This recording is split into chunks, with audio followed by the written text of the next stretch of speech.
नमस्कार मंडळी, अशाच नवनवीन माहितीचे व्हिडिओ पाहण्यासाठी आपल्या कुक विथ प्रियांका मराठीला सबस्क्राइब करून बाजूची बेल आयकॉन प्रेस करा। चला तर मग वेळ न घालवता आपण आपल्या व्हिडिओला सुरुवात करूया। 1. हाताला किंवा पाट्यावर ओंडायला येणारा मसाल्याचा वास घालवण्यासाठी हातावर किंवा पाट्यावर ओंड्यावरून त्यावर बटाटा किंवा लिंबू घासून चढावा। 2. दूध उकळण्यापूर्वी पातेल्यामध्ये थोडे थंड पाणी घालावे, म्हणजे दूध पातेल्याला लागणार नाही किंवा करपणार नाही। 3. पुरीसाठी पीठ मळताना त्यात थोडा रवा आणि थोडेसे बेसन मिसळून पीठ घट्ट मळावे, म्हणजे पुऱ्या छान खुसखुशीत होऊन टम्म फुगतात। 4. सॅलड करण्याच्या आधी भाज्या बर्फाच्या पाण्यामध्ये थंड पाण्यामध्ये टाकावे, म्हणजे सॅलड फ्रेश आणि टवटवीत दिसतात किंवा राहतात। 5. चीज किंवा गूळ खिसताना खिसणीला थोडेसे तेल लावावे, त्यामुळे चीज खिसले जाते। 6. 90% आजार हे पोटातून होतात। पोटात ऍसिडिटी गॅसेस नसले पाहिजे। पोट स्वच्छ आणि साफ असेल तो आरोग्याचा राजा। 7. गव्हाचे पीठ 15 दिवस जुने झालेले वापरू नये। 8. आपल्या दररोजच्या खाण्यासाठी सेंधव मीठ सर्वश्रेष्ठ, त्यानंतर काळे मीठ व नंतर पांढरे मीठ। 9. पायाचा अंगठा सरसोच्या मोहरीच्या तेलाने चोळल्यास डोळ्याचे खाज लाल बरे होते। 10. किचनमध्ये लाल रंगाच्या मुंग्या झाल्या असतील तर त्यांना पळून लावण्यासाठी तुम्ही हळदीचा वापर करू शकता। हळदीमध्ये काही प्राकृतिक गुण असतात, तसेच अँटीबॅक्टेरियल असते, त्यामुळे मुंग्या पळून जाण्यास मदत होते। 11. बादल्या अस्वच्छ असल्यामुळे त्या मेणचट दिसतात, शिवाय बादली घासूनही निघत नाही, तर मेणचट कळकटलेल्या बादल्या साफ करण्यासाठी तुम्ही बेकिंग सोड्याचा देखील वापर करू शकता। 12. चहा गाळणीत अडकलेली दुधाची साय किंवा बारीक चहापत्ती या दोघांच्या मिश्रणाने त्याचे रूपांतर काळ्या कुट्ट मळामध्ये होते। जर तुमची चहाची गाळणी घाण दिसू लागली असेल तर एका भांड्यात व्हिनेगार भरा आणि गाळणीला त्या 3-4 तास बुडवून ठेवा। यानंतर ते स्वच्छ पाण्याने चांगले धुवा। असे केल्याने ते पूर्वीसारखे स्वच्छ होतील। 13. तुम्ही बेकिंग सोडा वापरून चहाची गाळणी देखील स्वच्छ करू शकता। यासाठी अर्धा लिटर पाण्यामध्ये 2 चमचे बेकिंग सोडा मिसळा आणि गरम करा। नंतर त्या पाण्याची गाळणी 3-4 तास भिजत ठेवा। यानंतर ब्रशच्या मदतीने स्वच्छ पाण्याने धुवा, गाळणी स्वच्छ होईल। 14.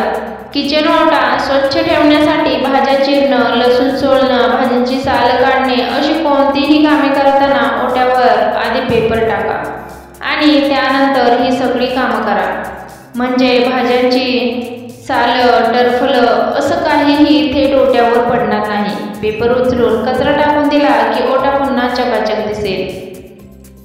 15. पोळ्या करताना ओटा सगळ्यात जास्त खराब होतो, त्यामुळे सगळ्यात आधी ओट्यावरती कपडा किंवा पेपर टाकून घ्या, म्हणजे कणिक भिजवताना पोळ्या करताना कणिके सांडणार नाही। त्यामुळे पोळ्या झाल्यानंतर किचन ओटा स्वच्छ करण्यासाठी फार वेळही जाणार नाही। 16. चहा गाळताना सुद्धा किचन ओट्यावर एखादा कपडा किंवा पेपर टाकावा किंवा ठेवावा, त्यावर कप ठेवा आणि नंतर चहा गाळा। चहाचे थेंब ओट्यावर पडून तो अस्वच्छ होणार नाही। 17.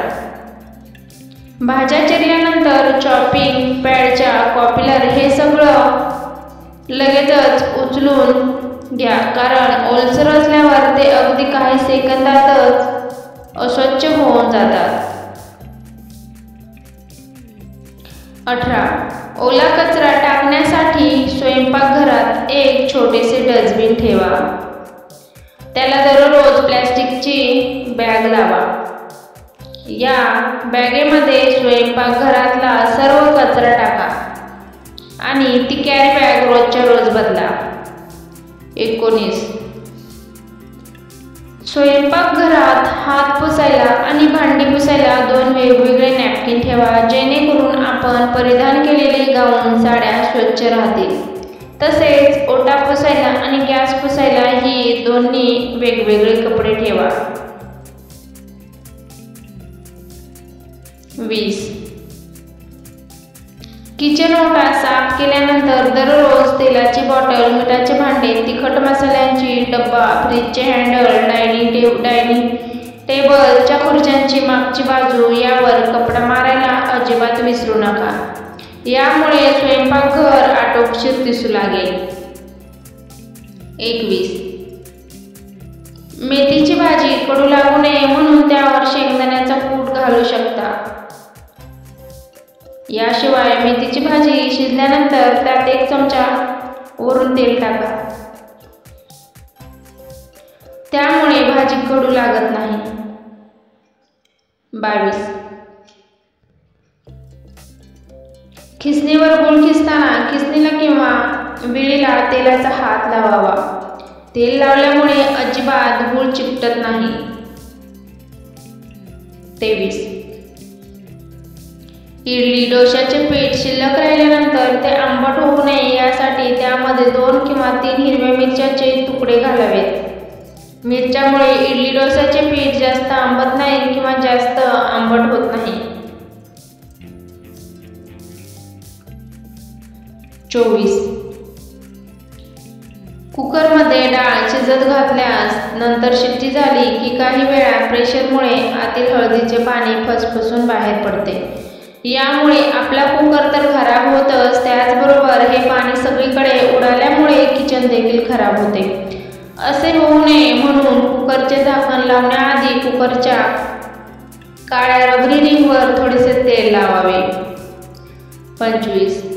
घरात खूप लाल मुंग्या लागल्या असतील तर त्या जागी हळद टाकल्यास पूर्णपणे मुंग्या नाहीशा होतात.